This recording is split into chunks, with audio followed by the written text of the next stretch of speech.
Eu estou ouvindo as vozes dos 7 trombeteiros.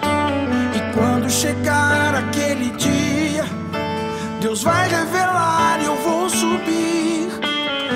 Eu estou ouvindo as vozes dos Salmos 29. E quando chegar o grande dia, Deus vai revelar e eu vou saber.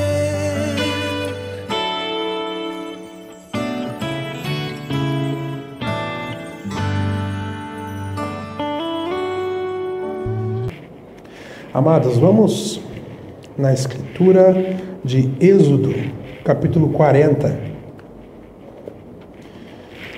Êxodo, capítulo 40. A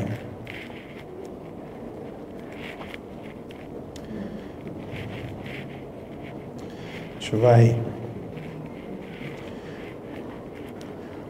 tentar dar uma continuidade nas coisas que nós temos falado já.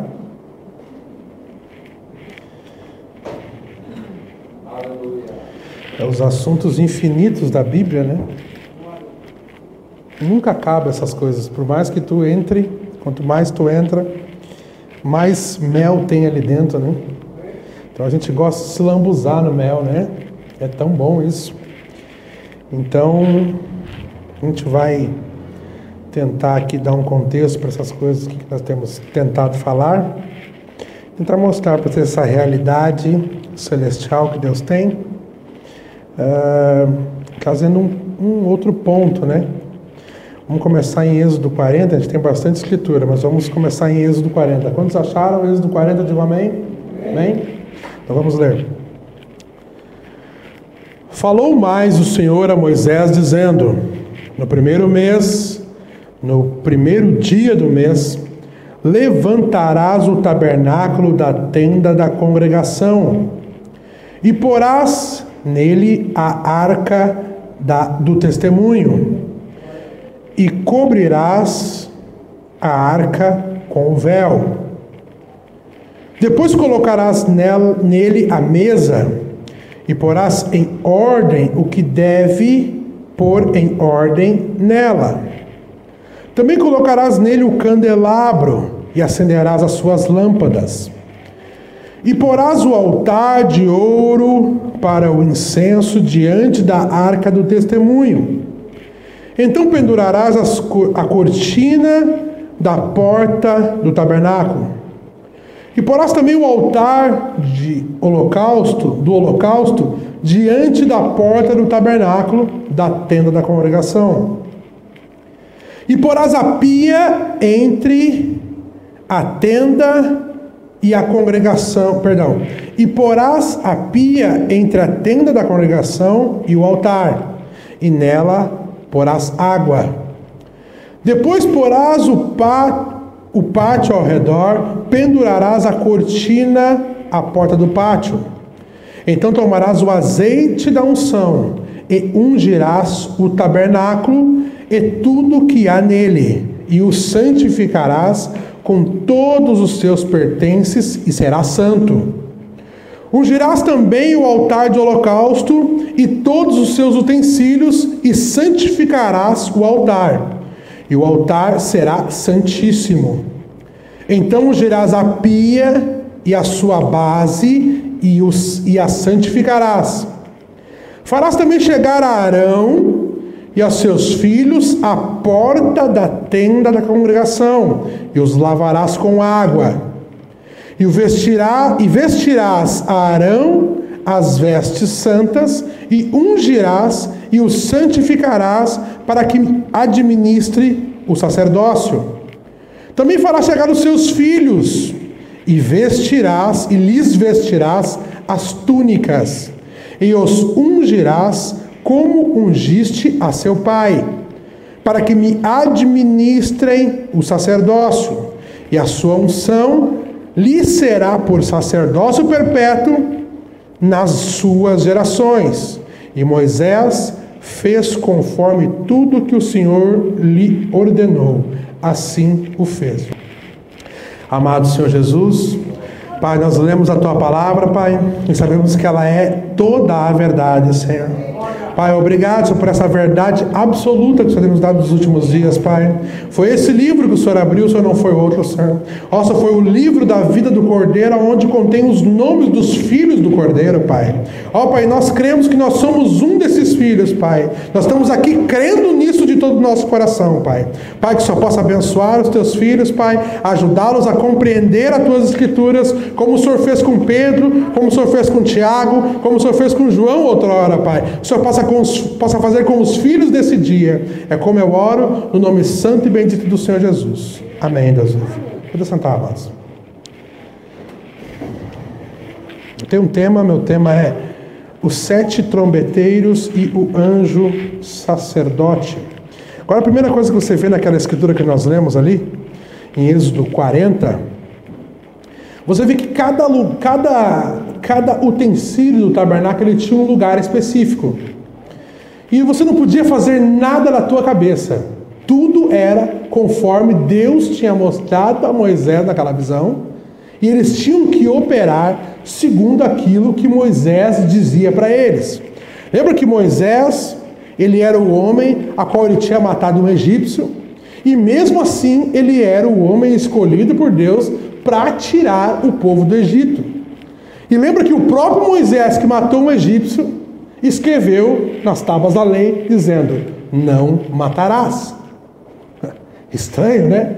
O homem que matou, agora estava dizendo para o povo não matar. Então você entende por que um pouco da revolta que houve com Moisés no deserto. Claro que quando eles estavam saindo do Egito, então aquilo era uma bênção, porque eles estavam saindo da mão de Faraó. Mas eles não queriam ir para sair da mão de Faraó e ficar debaixo da lei de Moisés. Eles queriam sair da mão de Faraó e ficarem livres. Mas eles não é uma liberdade que a nossa liberdade em Cristo, ela não é uma liberdade que nós podemos fazer qualquer coisa, não. Há coisas que não nos convêm. Então nós não devemos fazer. Há coisas que são lícitas para os homens, mas para o cristão não é lícito. Então nós não devemos fazer. Então veja, nós temos um quadro maravilhoso aqui. Deus tem 7 trombeteiros, 7 anjos, 7 trombeteiros. E esses anjos, eles fazem a obra inteira no livro de Apocalipse. Eu tenho enfatizado que do capítulo 1 até o capítulo 8, Deus tem do capítulo 1 até o capítulo 8 do livro de Apocalipse, Deus tem mais ou menos um plano geral de tudo que ele vai fazer no livro de Apocalipse. O capítulo 1, tu tem ali o quê? Tu tem Jesus mostrando para João, fazendo uma introdução para entrar às 7 eras da igreja. O que foi a crucificação? Foi exatamente isso. Deus não podia fazer as 7 eras da igreja antes que ele se tornasse o próprio sacrifício, então ele pudesse abrir esse período chamado 7 eras da igreja. As 7 eras da igreja, que é aquele quadro que nós temos aqui, essa pirâmide, as 7 eras da igreja, ela é uma brecha nas 70 semanas de Daniel. Deus tinha 490 anos para lidar com Israel. Quando ele já tinha trabalhado 69 semanas, então Jesus veio para cumprir a última semana. Cada semana era de 7 anos. Então faltava 7 anos quando Jesus começou a pregar o Evangelho. Mas no meio da semana, Daniel tinha dito que o sacrifício seria cortado. O que era isso? Jesus seria sacrificado pelos pecados do povo. Então Jesus foi crucificado e ali as 70 semanas de Daniel parou. Então nós sabemos que ainda falta 3 anos e meio para os judeus, porque 3 anos e meio Jesus e João Batista cumpriram. Agora, depois da partida da igreja, Moisés e Elias cumprem os próximos 3 anos e meio. E nesse período dos 3 anos e meio de Jesus até os próximos 3 anos e meio, o que Deus fez? Deus abriu um tempo chamado 7 eras da igreja, 2000 anos, a qual Deus tem tratado com os gentios. No começo tinha mais judeus, na primeira era tinha mais judeus do que gentios. Mas hoje, a maioria da igreja são gentios. São gentios por quê? Porque o evangelho veio do Oriente, vindo até o Ocidente. Então pensa, esse período compreende do capítulo 2 e o capítulo 3 do livro de Apocalipse. Então no capítulo 2 e 3 você tem as 7 eras da igreja. Depois você tem o capítulo 4, que é o rapto. O rapto da igreja, é o que nós estamos esperando. Esperando um dia desse, numa manhã dessa, num domingo maravilhoso, a gente possa sair da terra. Tu não vai sair da terra com esse corpo que tu tem. Então tu primeiro tu vai ter que ser transformado. Mas tu não vai ser transformado se tu não tiver a fé de rapto. Então por isso que Deus enviou a mensagem antes. Deus enviou uma mensagem para quê? Parece complicado o desenho que o bom Ricardo faz e a leitura da Bíblia, mas é essas coisas que vão te dar a fé de rapto. E está na hora da gente começar a amadurecer e entender essas coisas que Deus tem aberto no tempo do fim. Senão nós vamos ficar olhando para o plano de Deus e vamos ficar contemplando isso como se isso fosse só para os pregadores, mas não é. Isso é para todo filho de Deus. Deus tem que te dar revelação. Agora, Deus nunca vai te dar revelação se tu não tiver interesse pela revelação. Deus quer saber o quanto tu gosta dessas coisas. O quanto tu está interessado nisso. Lembra? O que salvou Daniel de morrer degolado? Os mistérios de Deus. O quê? Está na Bíblia isso aí, meu cara? Daniel capítulo 2. Os magos todos iam morrer porque o rei teve um sonho, não se lembrava do sonho e também queria saber a interpretação, mas ele não sabia nem dizer o sonho. E aí o rei disse, bom, eu vou matar todo mundo. E aí eles foram lá falar para Daniel. A Daniel disse, não, deixa eu falar com o rei. A Daniel foi na presença do rei. Disse, rei, o que houve, rei? Não, é o seguinte, Daniel, está todo mundo querendo me enrolar, querem que eu conte o sonho para dar a interpretação deles. Não. Se alguém vir aqui me contar o sonho e me contar a interpretação, aí os magos não morrem. Daniel disse, bom, só Deus pode saber disso. Foi, reuniu Sadraque, Mesaque e Abednego e foi orar. Na oração, Deus desceu para o seu profeta e começou a falar os segredos que estavam lá na cabeça do rei. E os segredos que estavam na cabeça do rei livrou todo israelita de morrer. O que vai te livrar de não passar pela grande tribulação? Os mistérios de Deus que foram abertos pelo seu profeta nesse dia. Aleluia! É a verdade, meu irmão. Então tu tem que saber dessas coisas. É por isso que eu enfatizo isso. Tá bom? Então tá. Vamos mais um pouquinho. Então veja, capítulo 4, então é o rapto. Tá, vamos embora. Capítulo 5 é os 7 selos que foram abertos para nós no capítulo 10. Aberto lá no céu para as almas que estão debaixo do altar. Lembra que os nossos irmãos que partiram, Lutero que partiu, quantos creem que Lutero partiu com o Senhor? Quando que Lutero era um anjo? Só que Lutero morreu fumando um cachimbo. Pá, forte, né? O Wesley, a mulher dele não vinha nos cultos e falava mal dele na porta da igreja. Complicado, mas era um mensageiro, o 6º anjo, um mensageiro. Essas pessoas podem chegar à glorificação sem entender as coisas que nós entendemos hoje? Não, elas não podem. Elas precisam compreender as coisas que nós compreendemos hoje para que elas também cheguem numa glorificação. Veja, nós precisamos reinar na terra. Nós precisamos voltar aqui e tomar o reino de Satanás. Como que nós vamos fazer isso com irmãos lá, nossos que já partiram, que não sabem a diferença de adorar um Deus e adorar um Deus trino? Não tem como. Então eles precisam saber disso. Como que eles saberão disso? Apocalipse capítulo 5. O 7º selo, que abre todos os selos, vai se abrir para eles no céu. E nós estaremos presentes. Porque João estava ali regozijando quando o Cordeiro veio e começou a abrir o livro. Então se o capítulo 4 é o rapto, o capítulo 5 é uma sequência do capítulo 4. O que é o capítulo 6? É os selos se abrindo. É a abertura dos 7 selos. Os 6 primeiros selos se abrem no capítulo 6. O que tu tem ali? 5º selo. O que acontece no 5º selo? Nós subimos e nos encontramos com quem? Com as almas debaixo do altar, mas não os crentes das eras da igreja, não. Com os judeus que estão lá clamando por vingança. E eles são julgados por Cristo. O que está acontecendo na terra nesse momento que nós estamos lá em cima, nesse julgamento? A grande tribulação. 3 anos e meio de grande tribulação para o mundo, mas Moisés e Elias pregando para uma nação chamada Israel, e convertendo, batizando 144 mil nas águas. Meu Deus, chamando eles das tradições judaicas. Capítulo 7, o que é? É uma continuação do capítulo 6. Capítulo 7 é quando a igreja volta, 7 anjos voltam, um anjo vem com o selo do Deus vivo para selar os 144 mil. No próximo verso, depois dessas coisas ali, o verso 9, capítulo 7, verso 9, tu tem a virginécia. Quem é a virginécia? Crentes da mensagem, que não estavam interessados nos mistérios de Deus, estavam só pensando em vir na igreja e tomar a ceia e dar o dízimo e oferta. Esses crentes que não estavam muito interessados na palavra da hora, não queriam entender muita coisa.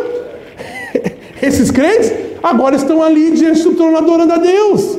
Por quê? Porque eles foram poupados no período da tribulação, e quando a igreja volta, a igreja verdadeira, ela julga a virginécia.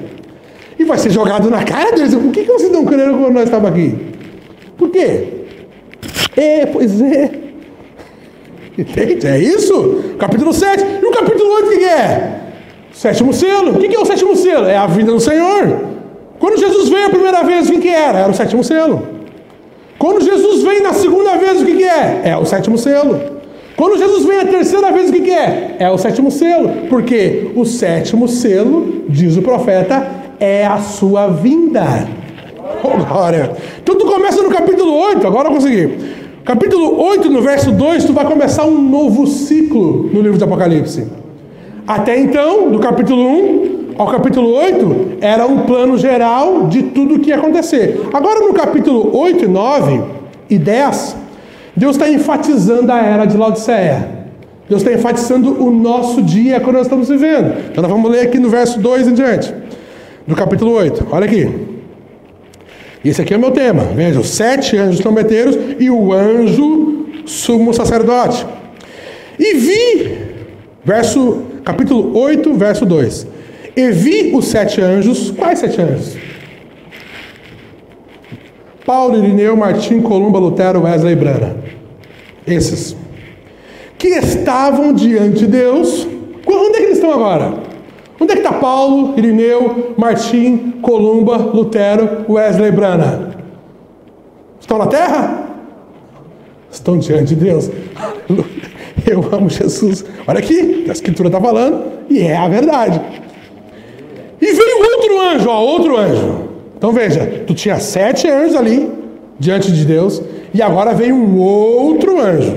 Quem é esse outro anjo? Vamos lá no capítulo 10, verso 1, só para te mostrar quem é o outro anjo. Olha aqui, ó. Verso 1, primeira frase. E vi outro anjo forte. Então tu tinha 7 anjos, Paulo, Irineu, Martim, Columba, Lutero, Wesley e Brana, e tu tinha um outro anjo, que chegou ali naquela cena do capítulo 8. No capítulo 10, verso 1, o profeta nos ensina que aquele era Cristo. Aquele outro anjo forte. Então quem é esse aqui? Cristo. Olha aqui. Melquisedeque, o sumo sacerdote. Olha aqui como é que ele está vestido. Ó. E veio outro anjo e pôs-se junto ao altar. Aqui eu vou usar meu quadrinho. Olha aqui. O que tu tem aqui? Ó? Este aqui é o terceiro céu. Quantos sabem que existe 3 céus? Pô, isso é bom demais. Então vocês estão lendo a Bíblia de vocês. Vocês leram Paulo. Porque Paulo ensinou que tem 3 céus. Por quê? Porque Paulo leu lá em Gênesis 1. Gênesis 1, Deus disse: e no princípio criou Deus os céus e a terra. Paulo captou isso. Opa, então não tem só um céu. Opa, que maravilha. Então ele viu que tinha céus. Então olha aqui, olha os céus. Esse aqui é o terceiro céu. Onde é que fica o terceiro céu, irmão? Na 7ª dimensão. É lá que fica isso. Que lugar, hein? Pensa, o que tu tem lá? Nós enfatizamos no culto passado sobre a obra que é feita no Santo dos Santos. Esse é o lugar mais alto do céu. É o lugar onde está a Arca da Aliança, é o lugar que está o propiciatório, é o lugar que trabalham os querubins. Nós queremos dar um zoom hoje nesse lugar aqui, que é o santo lugar, que é muito importante para a noiva. A noiva tem que saber o que acontece no santo lugar, porque ela não está debaixo do altar de sacrifício, e ela não está debaixo do propiciatório. Ela está debaixo do altar de ouro. Onde é que estava o castiçal? Lembra do castiçal? O castiçal das eras está no santo lugar. O que tinha aqui no santo lugar? Tu tinha 7 lâmpadas. Quem são as 7 lâmpadas? Os 7 mensageiros. Então, os 7 mensageiros, que são anjos, são arcanjos, são anjos que estão sobre outros anjos, estão no santo lugar. O que mais tu tinha no santo lugar? Tu tinha a mesa dos pães. O que a mesa dos pães tinha? Tinha 12 pães em fileira sobre ela. Eu vou tentar ler essa escritura, estou te adiantando já. E tu tinha o altar de ouro, que é o lugar que nós estamos lendo na escritura aqui. Então lembra, lendo a escritura, faz esse quadro na tua cabeça. E aqui é onde esse outro anjo está chegando. Nós vimos que esses 7 anjos receberam trombetas na sua mão. E agora nós estamos vendo que chega um outro anjo nesse altar aqui. Olha aqui. Continua lendo. Viu que o anjo pôs-se junto ao altar, tendo um incensário de ouro, e foi-lhe dado muito incenso, para pôr com as orações de todos os santos sobre o altar de ouro que está diante do trono. A arca da aliança é um tipo do trono do Pai. A arca da aliança, o propiciatório, o lugar santíssimo é um tipo do trono do Pai. Diante da arca, aí tu tem um véu aqui, ó. Tu tem o primeiro lugar, aí tu tem o véu, e aí tu tem o altar de ouro que fica diante do véu. Esse altar de ouro é o lugar de intercessão, é o lugar de mediação, aonde Jesus ficou trabalhando por 2000 anos durante o período das 7 eras da igreja. Meu Deus do céu, é verdade isso, irmão Carlos? É verdade, irmão Brana que nos ensinou. Olha aqui, vamos mais um pouquinho. Então ele foi dado para ele aquele monte de incenso, para ele pôr junto com as orações dos santos e misturar tudo aquilo e largar aquele cheiro suave. Olha aqui no verso 4. E a fumaça do incenso subiu com as orações dos santos, desde a mão do anjo até diante de Deus. Então a fumaça subia aqui e ela entrava lá no santo lugar, lá no santo dos santos, e Deus aceitava as orações. É assim que era a obra sacerdotal no ministério de Moisés. É assim que é a obra sacerdotal no céu. Meu Deus, isso aqui, meu irmão, tem fisicamente no céu, tem uma mesa lá, tem um castiçal lá, tem um altar de ouro lá, tem um propiciatório, tem uma arca, tem um altar de bronze, tem uma pia, tudo isso aqui tem no céu. Porque Moisés viu isso, e aí ele teve que fazer isso na terra. Mas isso aqui também tipifica Jesus. Porque quem é a nossa propiciação? Quem que pagou o preço pelo nosso pecado? Jesus. Quem é o nosso intercessor que ficou aqui no altar de ouro? Jesus. Quem é o pão vivo que desceu do céu? Jesus. Quem é que estava dentro de cada um daqueles 7 anjos? Jesus. Quem é que foi lavado na pia de bronze das águas da separação como um cordeiro imaculado? Jesus. Quem é que foi morto no altar de sacrifício por nós na cruz do Calvário há 2000 anos atrás? Jesus. Estão vendo? Isso aqui também é um crente. Isso aqui também é um crente. Tu também é isso aqui. Porque tu, quando tu veio uma mensagem, os que não nasceram na mensagem, você não teve que passar pela pia de bronze? Quantos aqui nasceram na mensagem? Levanta a mão.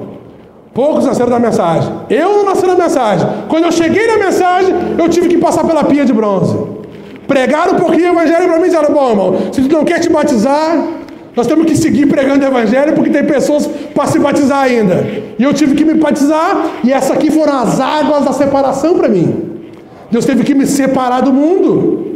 E aí depois disso eu tive que olhar para o altar de sacrifício, para a cruz do Calvário, porque primeiro Jesus foi lavado no Rio Jordão, para que depois ele fosse morto na cruz do Calvário. Então, primeiro, tu é batizado no nome do Senhor Jesus, para depois disso, então, tu fazer morrer a ti mesmo. Tu ter uma morte, tu tem que morrer para tuas ideias, morrer para os teus pensamentos, morrer para aquilo que tu acha que é a verdade e começar a crer naquilo que é a verdade. Então veja, mas acaba a obra aí? Não acaba. Muitas pessoas ficam só no batismo nas águas. Na mensagem, ficam batizados nas águas e ficam ali bonitinho na igreja. E fica ali certinho, de vez em quando dá um pulo no pecado, porque volta para a igreja. Por quê? Porque a pessoa nunca passou por isso aqui, ó. Ela tem que passar. Se tu é um verdadeiro cordeiro, tu tem que passar pelo altar de sacrifício. Tu tem que morrer para ti mesmo. Lembra que eu li? Olha o que Deus deixou específico na Bíblia. Põe a pia entre a tenda, e o altar de sacrifício. Então eu não podia pôr a pia aqui. Eu não podia pôr a pia aqui. Moisés tinha que botar a pia exatamente aqui. Será que isso quer dizer alguma coisa na nossa vida? Quer dizer que Deus, ou Ele tem preeminência na tua vida e Ele escolhe com todas as coisas para ti, ou tu nem está no caminho ainda, meu irmão. Tu nem começou ainda. Meu Deus do céu, para que tu seja um verdadeiro sacrifício e esse cheiro suave da tua vida chegue diante de Deus, tu vai ter que passar por cada estágio. Deus prometeu te dar um novo coração. Se tu tem o mesmo coração de pedra de quando tu começou nessa mensagem, irmão, tu tá no caminho errado, vai para a Assembleia. Pode ir, não tem problema nenhum. Vai para o Universal. Se quer ganhar dinheiro, vai para o Universal. Lá eles têm uma mandiga do dinheiro lá. Não sei o que acontece, que a pessoa fica rica mesmo. Tem. Agora, se tu quer ser uma nova criatura, se tu quer chegar nesse corpo glorificado a qual nós estamos lutando, irmão, aí tu tá no lugar certo. Aí tu tá. Entende? É onde nós queremos chegar, irmão. O profeta diz, igrejas, noivas e noivas, mas haverá uma. Lembra que o profeta diz, muitas mulheres aqui, cristãs, estão aqui na igreja hoje, mas eu só vou com uma para casa. Porque essa é minha esposa, Jesus, bom para eles. Jesus, a mesma coisa. Muitas pessoas se dizem, sou a noiva de Cristo, e nós somos a... Mas Jesus vai levar uma para casa e uma para naquele dia do rapto. Muitas conjecturas caem por terra. Porque as pessoas vão ver, eles foram e os outros ficaram. Então quer dizer, quem estava certo é o que foi, e quem ficou estava errado. Aleluia! Então pensa, mano. Vamos continuar lendo ali no verso 5 agora, do capítulo 8. Lembra que o capítulo 8 começa um novo ciclo no livro de Apocalipse. E esse ciclo agora está dando um zoom na era de Laodiceia. E é onde eu quero chegar. Olha aqui. E o anjo tomou um incensário e encheu de fogo do altar. Qual altar? Ele pegava o fogo desse altar. Deixa eu te mostrar como é que era o quadro. O irmão Johnny vinha com o seu cordeiro para o sumo sacerdote. O sacerdote pegava o cordeiro e examinava ele. Quando ele estava bem examinadinho, não tinha uma pata quebrada, não era manchado nem nada, eles pegavam e lavavam o cordeiro na pia de bronze. Depois que eles lavavam o cordeiro aqui, eles levavam o cordeiro até o altar de sacrifício. E aí esse cordeiro era aqui, ele era sacrificado, o aço no pescoço, e o sangue, e ele balia ali, e o sangue vertia. Eles colhiam o sangue, botavam num recipiente, numa bacia, e se afastavam do altar, e esperavam que o fogo de Deus descesse e queimasse o sacrifício. Porque se Deus não queimasse o sacrifício, isso quer dizer que mesmo com o exame do sacerdote, o sacrifício não tinha sido aceito. Por quê? Porque não houve arrependimento do pecador. Quando o pecador chegou com o sacrifício, ele não estava realmente arrependido. Ele estava fazendo simplesmente um ritual judaico. E Deus percebia isso lá no sacrifício mosaico. Quanto mais no sacrifício real que nós temos hoje. Deus sabe as pessoas que nós levamos para o rio, que não estavam verdadeiramente arrependidas. Deus sabe. Se lá ele sabia na lei, você imagina na graça. Então pensa, aí quando o fogo de Deus descia, queimava o sacrifício. Eles pegavam a brasa do sacrifício queimado, botavam dentro do incensário e levavam aquilo lá diante de Deus, no Santo dos Santos, para que Deus aceitasse aquilo como um cheiro suave. E aí Deus trocava a vida daquele animal pela vida do pecador. Então o pecador não morria, porque um animal inocente tinha morrido no lugar. Olha a obra que Cristo fez. Cristo, cordeiro inocente. Judas disse, eu traí sangue inocente. Veja, os inimigos estavam olhando para Jesus dizendo, mas ele não tem pecado nenhum. Levaram ele para Herodes, eu não acho que ele é louco, eu não sei, para mim não tem nada, não vou condenar ele. O outro, Pilatos, lavou as mãos, não queria ter nada a ver com aquilo.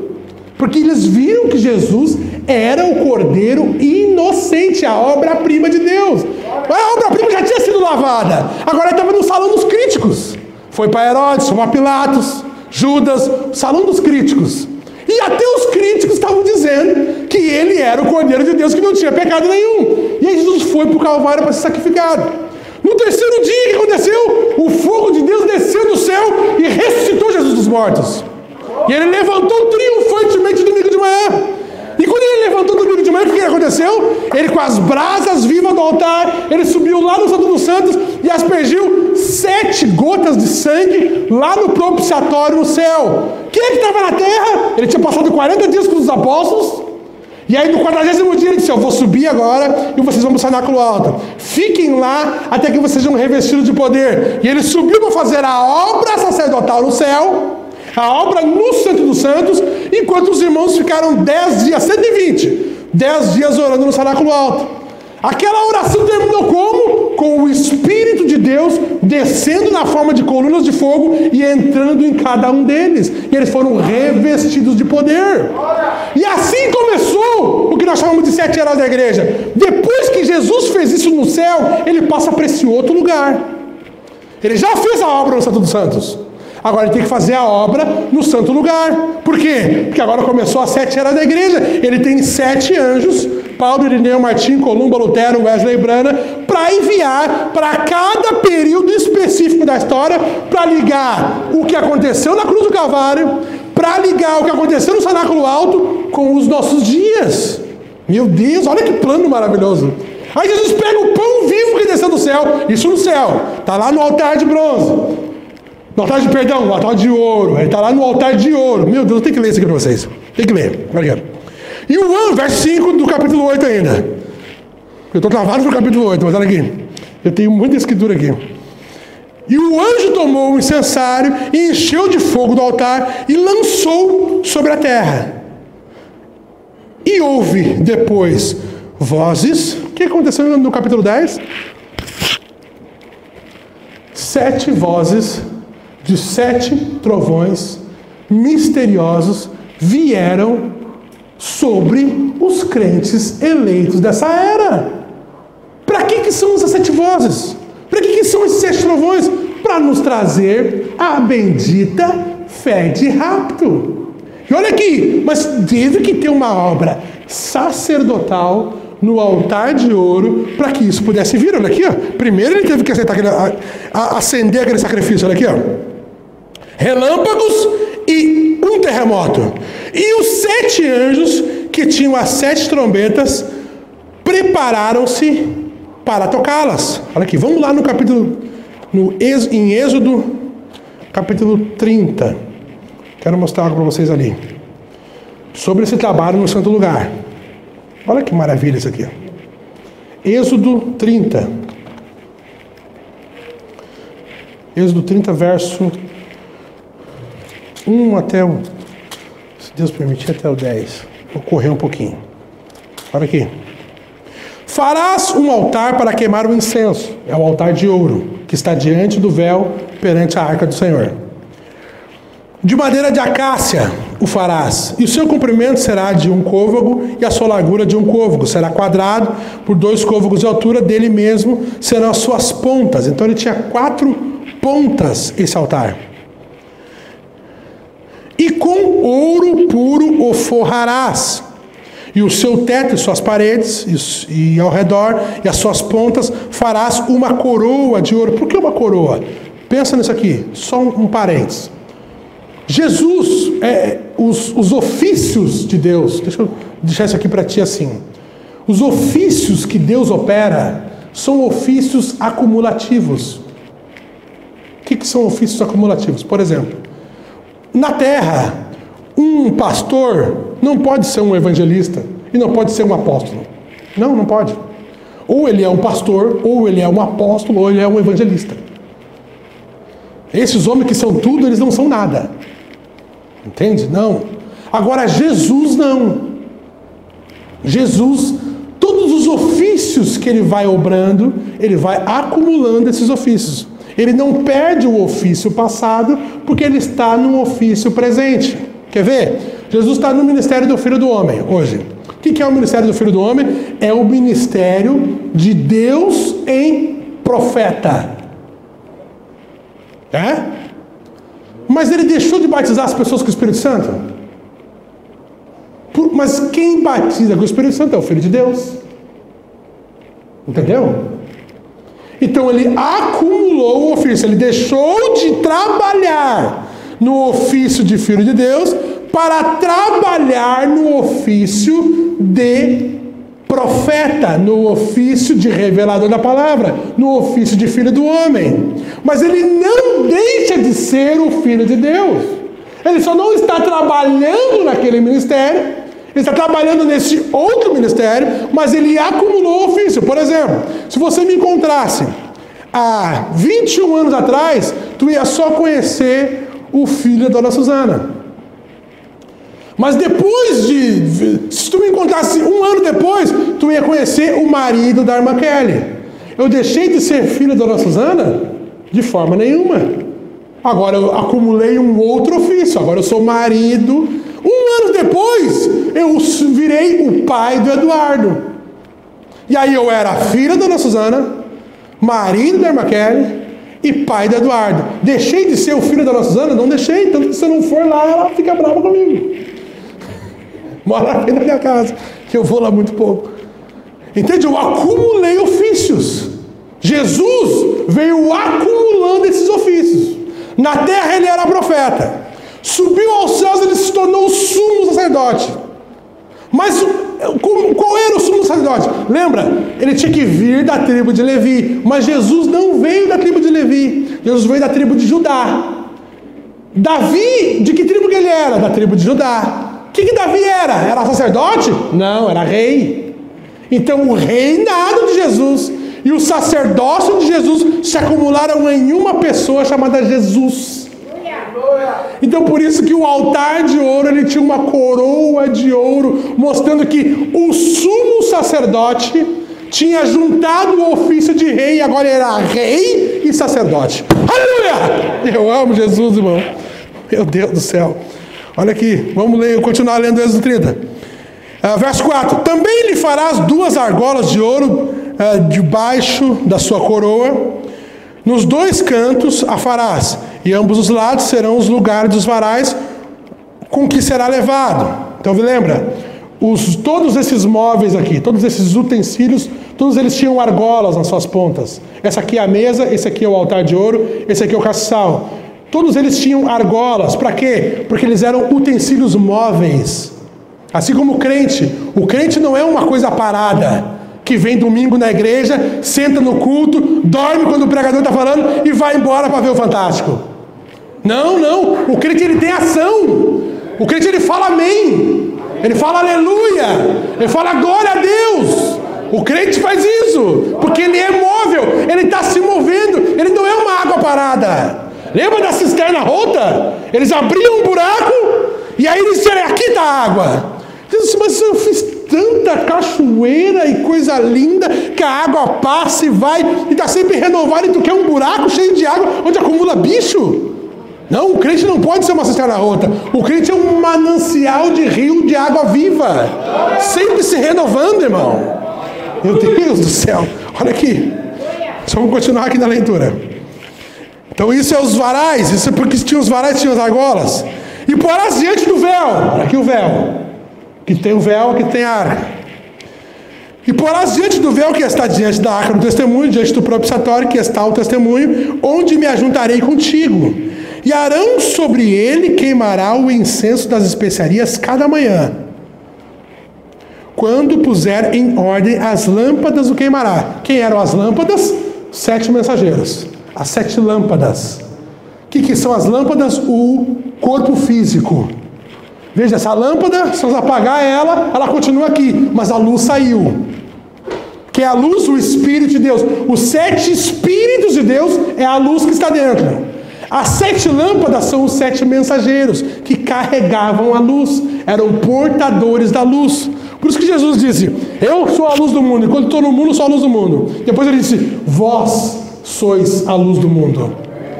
Porque a mesma luz que estava em Jesus agora tem que estar no dos crentes. Meu Deus, olha aqui no altar. Arão fazia isso.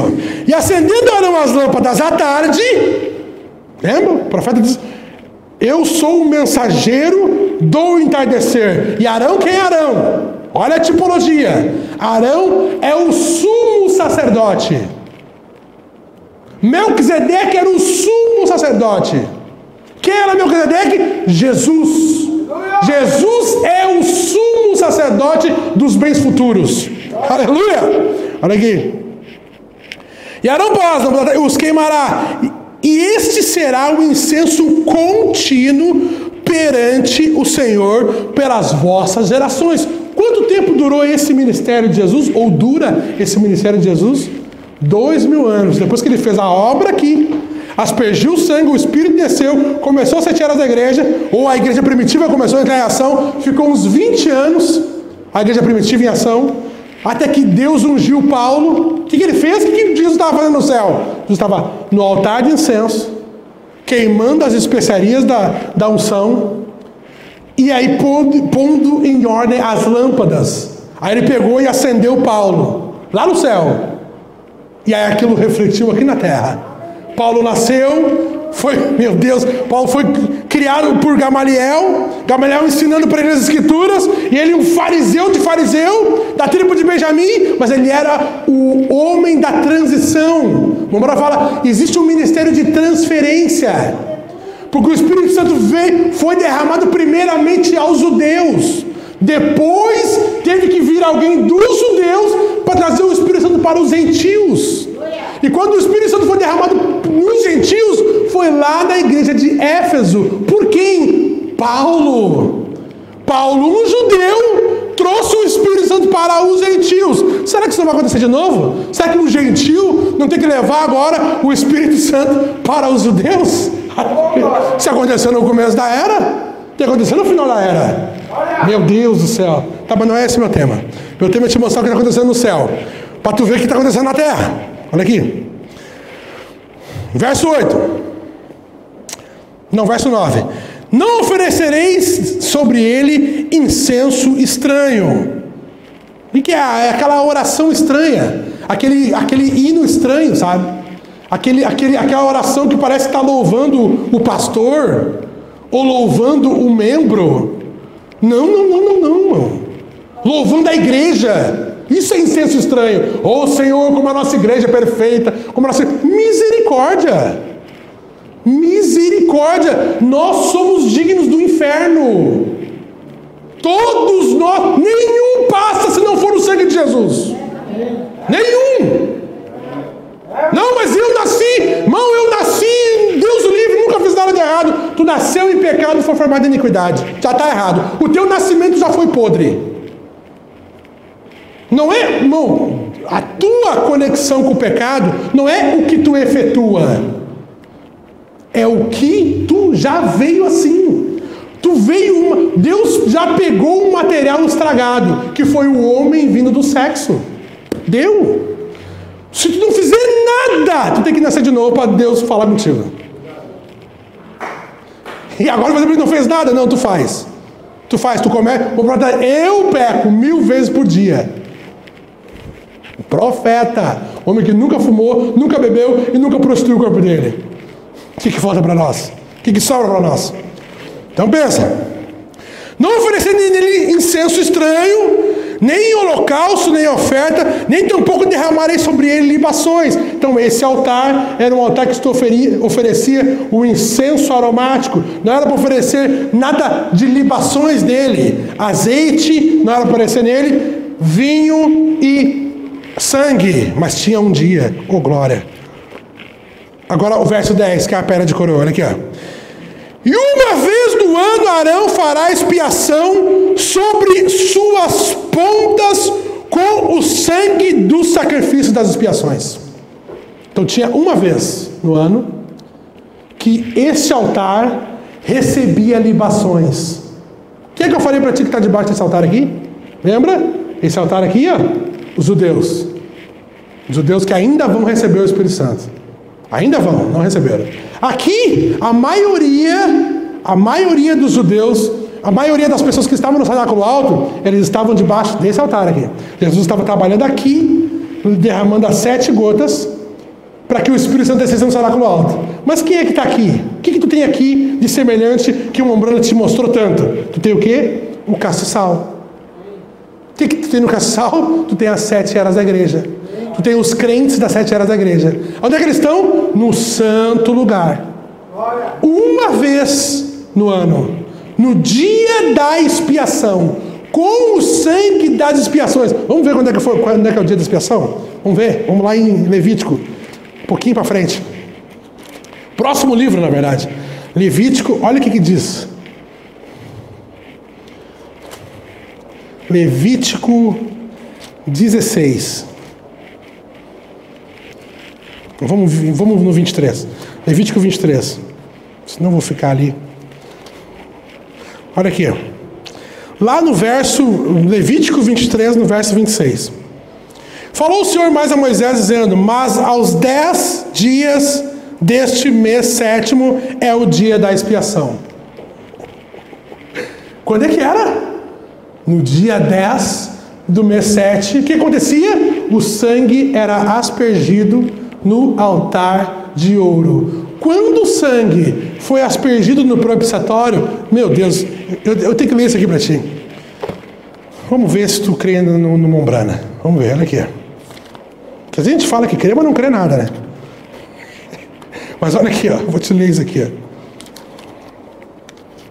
ó. Olha que coisa linda que o profeta fala aí, ó. Página 36 do livro das Eras. Bom, eu poderia ler tudo aquilo ali para ti, que ia ser tão maravilhoso, mas eu vou ler só um pedacinho, ó. A lâmpada era acesa de uma maneira especial. Está falando do castiçal. Primeiro o sacerdote tomava o fogo do altar sagrado que fora originalmente aceso pelo fogo de Deus. Veja que eu falei lá do altar, o fogo caía lá depois que ele sacrificava o sacrifício. E ele acendia o primeiro de tudo, a lâmpada que estava situada no topo do vaso. Então ele acendia a segunda lâmpada a partir da chama da primeira lâmpada. Se você ler o livro das Eras, você vai ver que cada avivamento pegou o mensageiro. Por quem que Paulo foi batizado com o Espírito Santo? Por Ananias. Que era Ananias, um dos 120 que estava lá no cenáculo alto. O fogo original de Deus acendeu a primeira lâmpada, que era Paulo. Eu fico religioso com isso aqui, irmão. Olha aqui. Então ele acendia a segunda lâmpada a partir da chama da primeira lâmpada. A terceira lâmpada recebia o fogo da segunda lâmpada. Meu Deus do céu. Eu vou ter que ir. Assim a quarta recebia a terceira, assim por diante. Até que todas as 7 lâmpadas estivessem queimando. Este fogo santo proveniente do altar, sendo passado de lâmpada para lâmpada, é um maravilhoso tipo do Espírito Santo nas 7 eras da igreja. O derramamento original do Pentecostes, derramamento esse, que veio diretamente de Jesus sobre o propiciatório. O que eu estou falando? Estou falando que depois que Jesus morreu, crucificado, ressuscitou, andou 40 dias com os apóstolos, subiu aos céus, ele foi à Arca da Aliança.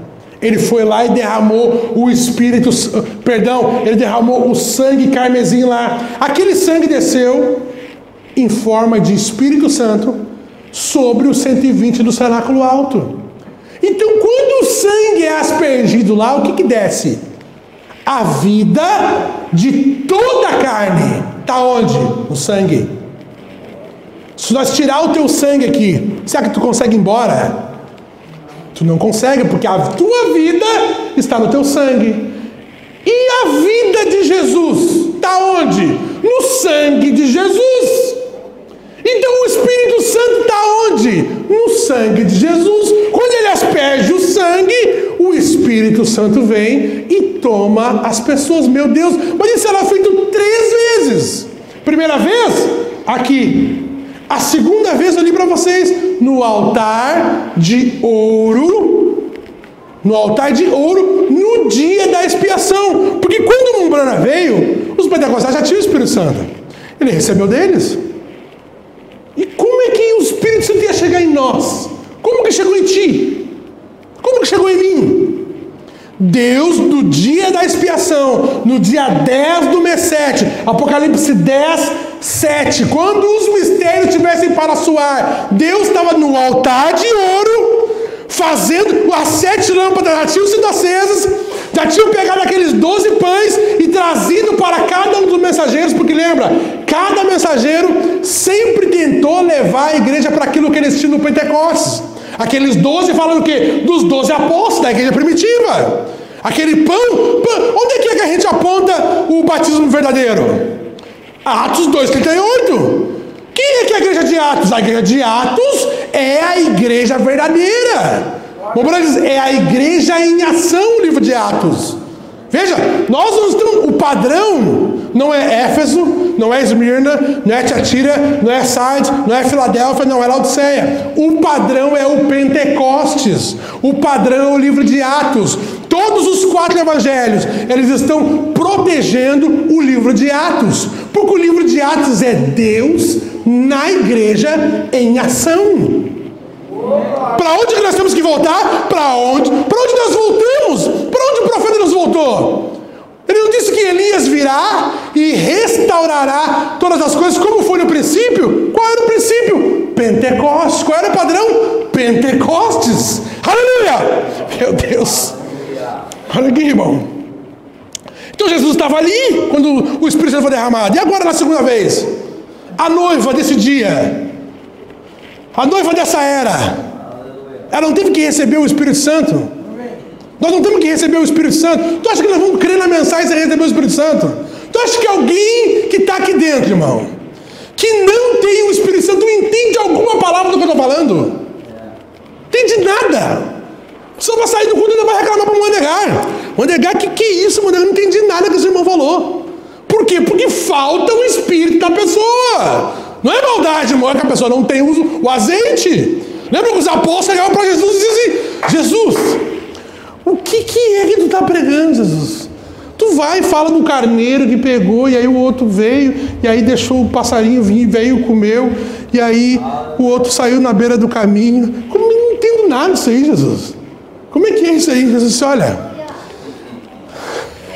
até que vocês sejam revestidos do meu poder, vocês não vão entender nada do que eu estou falando mesmo. Não adianta. Lembra, irmão, andaram com Jesus 3 anos e meio. Andando com Jesus, irmão, caminhando com Jesus. Daqui a pouco Jesus olhou para ele e disse: preciso ser morto. Os fariseus vão botar a mão em mim, hoje de noite eu vou morrer. Pedro pulou com mais para e disse: ninguém botar a mão em Jesus. Como que ele fez uma coisa dessa, irmão? Como se ele andava com Jesus, sabia que Jesus... Ele viu Pedro, João disse assim: eis o Cordeiro de Deus que tira o pecado do mundo. Um cordeiro é para quê? Para ficar mais bonito? Um cordeiro é para ser sacrificado. E agora ele ia ser sacrificado e Pedro não queria. Por quê? Porque ele não tinha o Espírito Santo. Aí Jesus olhou para ele e disse: afasta-te de mim, Satanás. Meu Deus, chamou Pedro de diabo, chamou, e era Pedro, a coluna da igreja. A igreja primitiva, uma das 3 colunas que tinha, uma era Pedro, outra era Tiago, outra era João. Mas sem o Espírito, o diabo fazia o que queria. Qualquer crente da mensagem sem o Espírito, irmão, tá feio na mão. O diabo faz o que quer. Faz a pessoa pular de galinhada. Só não faz ela se firmar em Cristo. Nunca está na rocha. Sempre está na água, areia movediça. Sempre está procurando alguém que pode trazer uma mensagem melhor, para que ela possa ser mais um pouquinho santa. E que ela possa ver a novela no final do dia. Essa é a verdade, irmão. Oh, Deus, misericórdia, são parentes. Vamos voltar, meu Deus, meu tempo. Eu não me lembro quando é que eu entrei. Me dá um feedback. Já era. Mais um pouquinho. 10, tá bom. Olha aqui, não quero cansar vocês muito, mas eu quero que vocês entendam a obra que está sendo feita aqui, ó. Então Jesus fez a obra aqui. Eu poderia ler uns parágrafos, poderia ler, e eu vou ler. Olha aqui, vamos ler uns parágrafos do profeta, falando sobre isso aqui que eu estou falando. Olha aqui, a brecha, parágrafo 203 em diante. O que tem sido ele? Ele tem sido um intercessor. O que o intercessor faz? Oferece o incenso no altar de ouro. A intercessão é feita no santo lugar. Aqui tu tem a aquisição, aqui tu tem a intercessão. Mediação e intercessão são a mesma coisa. Há um mediador entre Deus e os homens, Jesus Cristo, homem. Lembra disso? Por isso que eu vou ler que daí depois eu faço um comentário debaixo da minha leitura. Olha aqui, a pessoa vai achar que eu tenho alguma coisa contra. Olha aqui. Não outra pessoa. Diga-me de onde tiram que Maria pode fazer intercessão, então. Irmão, tu pegar a Maria e dizer que ela pode interceder é a mesma coisa que tu achar que o irmão Ricardo pode interceder por ti. Só não pega o santo católico e pega o santo da mensagem. Nós não somos intercessores. Há um intercessor. João não viu 10.000 santos saindo do lugar de mediação, não. Ele viu um sair. E esse um era Jesus. O sumo sacerdote Jesus, o mediador. Oh Deus, olha aqui. Vamos de novo. Meu Deus do céu. O que Maria pode oferecer? O que eu posso oferecer? O que o irmão pode oferecer? Nada. Nada. Nós temos que levar a nossa ação até o mediador, até o intercessor, e ele vai responder das orações. Olha aqui, irmão. Uma das coisas mais ridículas que eu já ouvi na mensagem: a intercessão está na noiva. Meu Deus, uma das coisas mais ridículas que eu já ouvi. Porque é a mesma coisa que dizer que os santos católicos têm poder para interceder. E o profeta que está falando aqui nesse parágrafo, olha aqui, ó. Eu vou ler para ti. O que pode ela oferecer? O que pode São Francisco, Santo Assis ou qualquer um, melhor dizendo, Santa Cecília ou qualquer outro ser humano? Tu entende que a intercessão só pode ser feita pelo sumo sacerdote através do sangue? Tu entende que o meu sangue não é perfeito? O teu sangue não é perfeito? Não é. Não adianta. Nosso sangue é impuro. Meu Deus. Olha aqui. João não viu 1.000 santos sair do lugar de intercessão. Ele viu um cordeiro. Um cordeiro que tinha sido morto, ensanguentado. Não importa quantos santos tenham sido mortos. Todos eles eram devedores, inclusive nós. Nós somos devedores, irmão. Se nós não entendemos a nossa condição como pessoas, irmão, nós nunca vamos conseguir chegar na graça de Deus. Nós temos que entender, irmão, que nós não somos nada sem Jesus. Se tu não entender isso, irmão, nem o sacrifício tu vai conseguir ver. Porque tu acha que tu é bom. Não, eu sou bom, Deus o livre. Eu não roubo. Quando tu vai evangelizar, pregar lá pro rapaz da tua firma, aí ele começa a dizer pra ti: mas eu não roubo, mas eu não mato, eu dou até de vez em quando os mendigos, eu dou um realzinho quando eu passo de carro, eles pedem na parada ali, na sinaleira eu dou. Está mostrando o que para Deus? O que ele está mostrando para Deus? As obras dele. O que nós estamos mostrando para Deus? As nossas obras? Misericórdia. É as obras que ele fez. Nós estamos confiados na santidade de Jesus, não na nossa. Nós estamos confiados no sangue de Jesus, não no nosso. Nós estamos confiados nas boas obras que Jesus fez, não nas nossas. As nossas obras, elas são boas, mas elas não podem te salvar. Elas não podem me salvar. Vir na igreja todo dia não me salva. Não me salva. Vir só no domingo de ceia não me salva. Sabe o que me salva? Jesus e a misericórdia dele. Se eu não estiver agarrado nisso, isso, irmão? Eu perdi a noção do tempo e espaço, irmão. Eu não sei mais o que está acontecendo. Olha aqui, deixa eu ler mais um pouquinho para ti. Meu Deus do céu. Ele não viu 1000 santos sair do lugar de intercessão. Todos eles, como o ladrão disse na cruz: nós temos pecado e devemos isto, mas este homem nada fez. Ele é o único homem que era digno. Aleluia! Oh, Deus. E aqui vem ele do lugar de intercessão. De onde é que ele vem? Do lugar de intercessão. Ele ficou preparando as lâmpadas durante 2000 anos. Ele ficou intercedendo por cada era da igreja. Ele ficou dando o pão vivo que desceu do céu para cada um dos 7 mensageiros e intercedendo por eles, porque ele sabia que eles não viriam com a verdade absoluta. A verdade absoluta viria só na 7ª era da igreja. Por isso que a 7ª era da igreja que recebe o rapto não foi a primeira era, nem a segunda e a terceira. Não, eles morreram na ignorância. E isso aconteceu. Lembra que eu falei? Lutero morreu fumando um cachimbo, crendo, batizando criança e crendo na Trindade, chamando os judeus de anticristo. Foi para o céu. Mas pode ser glorificado assim? Não pode. Ele precisa ouvir as verdades de mistério que nós ouvimos. Como que ele ouvirá isso? Meu Deus, esse é outro tema. Mas como ele ouvirá isso? Onde é que está o Mombrana? Quem é dos 7 mensageiros que tem o mistério? Nos dias da voz do 7º anjo, quando ele soar, os mistérios de Deus serão revelados. Mombrana, até onde está no céu? Até onde eu sei, ele está no céu. Então se ele está no céu, onde é que estão os irmãos das 6 eras da igreja? Estão tudo no céu. Tá, mas eles estão em compartimentos diferentes. É verdade, creio, mas vai ter que abrir esses compartimentos lá. E eles vão ter que ouvir a voz do 7º anjo. No céu, irmão, cara, no céu. Pregação no céu. Pregação no céu.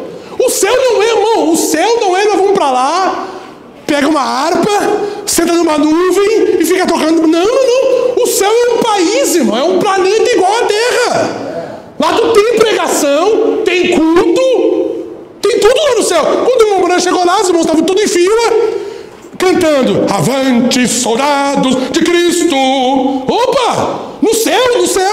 Aleluia. Então quer dizer que o céu é um lugar físico e real. O Mombrana viu colinas, grama verde, grama no céu, irmão. Grama no céu. O profeta viu um cavalo dele no céu. O profeta viu um cachorro dele no céu. Estava lá com o corpo teofânico.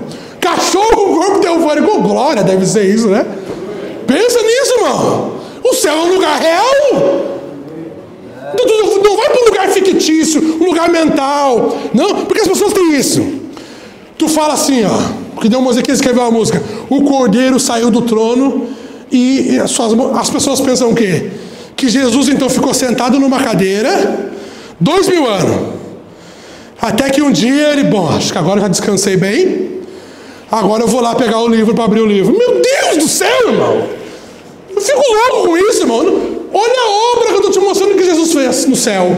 Quem é que fez isso aqui? Ó? Jesus. Isso aqui, Jesus. Isso aqui, Jesus. Isso aqui, Jesus. Isso aqui vai ser Jesus ainda. Tudo isso foi ele que fez no céu, porque o céu é o seu trono e a terra o estrado dos seus pés. Então no tabernáculo que Moisés fez, não tinha um trono físico. O trono está um pouquinho mais para cá, que não dá para desenhar tudo, né? Mas está um pouquinho mais para cá, porque lembra?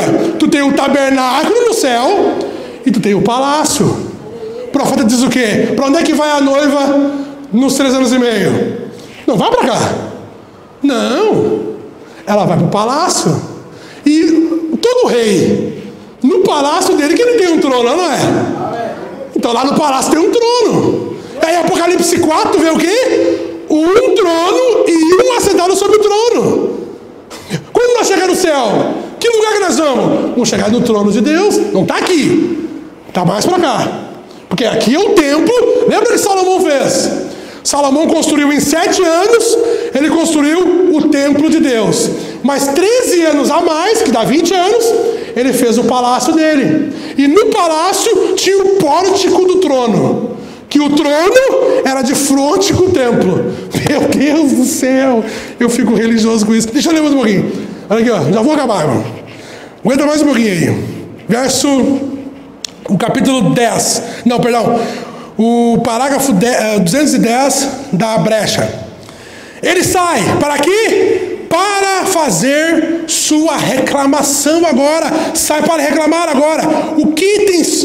Ele tem feito a obra de um parente. Desceu, se tornou homem, morreu. Ele fez a obra de um parente redentor, mas não tinha feito a sua reclamação. Agora ele vem em cena para reclamar os seus direitos. Observe. Ó, que coisa! Pelos quais ele havia sido imolado.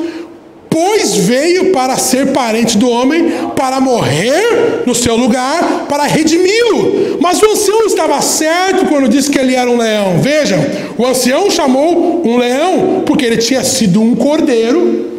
Todo esse sangue aqui, ó, foi derramado pelo cordeiro. Mas agora ele tem o ministério da coroa. Leão da tribo. O que o leão é? O leão é rei. Então, e a tribo de Judá, que é a tribo sacerdotal. Não é mais a tribo de Levi, é a tribo de Judá, da onde Davi veio, da onde Salomão veio. Então agora o rei, ele é tanto juiz quanto sacerdote. Diz o profeta, a nossa causa ganha, sabe por quê?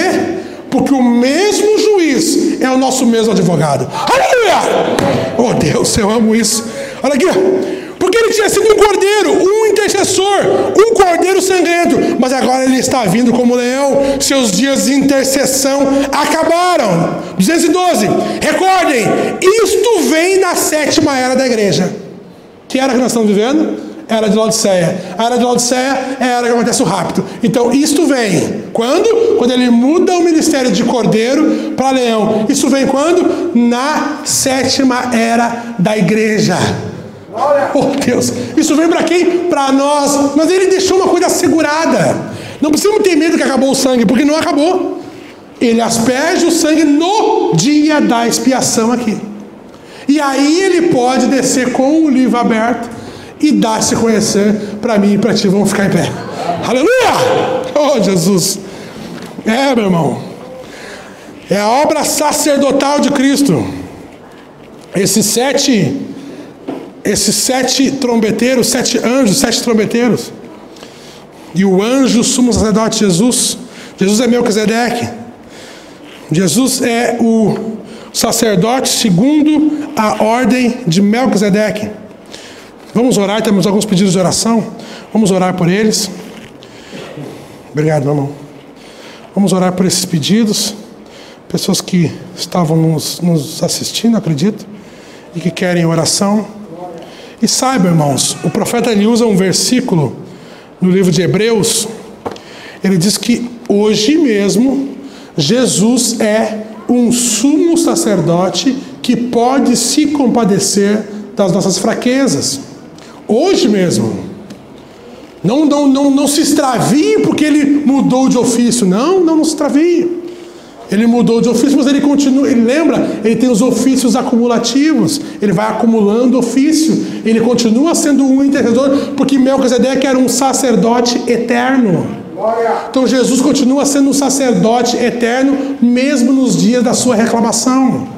Ele está nos reclamando para ele hoje, está nos chamando de tudo quanto é tipo de lugar, para que nós venhamos à presença dele, para que nós sejamos edificados na presença dele. Como é que você vai no rapto? Como que eu vou no rapto? Nós vamos no rapto porque nós estamos diante do Filho. Como é que tu fica diante do Filho? Lembra aquelas frutas que ficam lá em cima na copa da árvore? São as que primeiro amadurecem. São as que primeiro ficam mais docinhas. Por quê? Porque elas estão diante do sol. Em inglês, sun e sol e filho é a mesma palavra. Sun. Então pensa, nós estamos diante do Filho. Estamos amadurecendo. Até que num dia desses, Deus vai nos colher para o seu celeiro. Vamos orar, dê a mão para o seu irmão. Vamos orar. Dê a mão para o seu irmão. Senhor Jesus, obrigado, Senhor, por mais uma vez o Senhor falar através dos teus servos, Pai. Ó, Senhor, obrigado por ter trazido essa mensagem, Senhor, através do teu profeta, Senhor. Ó, Senhor, nós não somos dignos, Pai, mas o Senhor aspergiu um sangue por nós nesse tempo, Pai. Ó Pai, nós estamos vendo isso pela Tua palavra, Senhor. Ó, só que nós temos um altar de ouro aspergido com sangue, e é um sangue carmesim, Senhor. Ó Senhor, é o mesmo sangue que o Senhor tirou o Espírito Santo, Senhor, nos dias do Pentecostes, Senhor. O Senhor tem selado a Tua igreja com o sangue do Pentecostes, Pai. Pai, abençoa cada um dos Teus filhos, Pai, eu peço, Senhor. Ó, os que pediram oração para nós, Pai. Ó, para que eles possam saber, Senhor, que há um mediador entre Deus e os homens ainda hoje, Senhor. Há um intercessor, Senhor, que está nos reclamando para si, Senhor, nessa hora. Ó, Pai, nos ajuda, Senhor, nós queremos ser ajudados por Ti, Senhor. Ó, Senhor, nós não somos bons, Senhor, mas Tu é bom, Senhor, nós estamos garantidos em Ti, Senhor. Ó, o Senhor disse que nós seríamos em Ti, nós faríamos grandes proezas, Pai, e grandes obras, Pai. Ó, Pai, permita que nós estejamos em Ti nessa hora, Senhor. Senhor, abençoa cada um, eu te peço, Pai. Ó, Senhor, abençoa o pastor Virgílio, Senhor. Ó, Senhor, abençoa o ministério, Senhor. Senhor, abençoa os músicos, as crianças, os diáconos, Pai. Ó, Senhor, nos ajuda aqui, Senhor. Nós precisamos e necessitamos da Tua ajuda. E sem Tu não vamos conseguir fazer nada, Senhor. Ó, Senhor, mas contigo, Senhor, nós seremos mais do que vencedores, Pai. Pai, abençoa cada um que vem no culto, Senhor. Que o Senhor possa dar um entendimento para cada um, Senhor. Ó, Senhor, é o que eu te peço, no nome santo e bendito do Senhor Jesus. Amém, Deus vivo. Deus abençoe. Deus abençoe. Glória! Eu estou ouvindo as vozes dos 7 trombeteiros. E quando chegar aquele dia, Deus vai revelar e eu vou subir. Eu estou ouvindo as vozes dos Salmos 29. E quando chegar o grande dia, Deus vai revelar e eu vou saber.